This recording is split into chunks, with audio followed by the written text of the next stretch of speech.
দর্শক দেখেন তো আমরা কিসের এত অহংকার করি।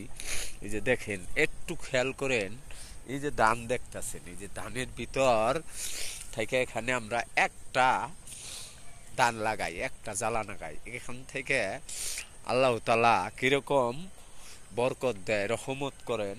এন থেকে কত হাজার হাজার মুন দান হয়। দর্শক, এটা তো আমরা বিশ্বাস করি না। মালিক সৃষ্টিকর্তা আল্লাহ তাআলা সবই করতে পারে। কিসের আমাদের এত অহংকার, কিসের এত ক্ষমতার বাহাদুরি। আমাদেরকে যদি, আপনাকে আমাকে যদি 5,000 বছরের হায়াত দেওয়া হয়, তবু কি আমরা মরবো না? মৃত্যুর স্বাদ গ্রহণ করতে হবে। তাহলে আমরা কেন এত অহংকার করি, কেন কেন এত ক্ষমতার বাহাদুরি করি, এত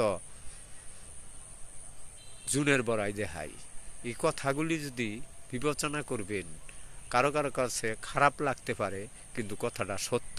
আমরা সবাই মৃত্যুবরণ করব একদিন। সবাইকে ধন্যবাদ। আসসালামু আলাইকুম প্রিয় দর্শক।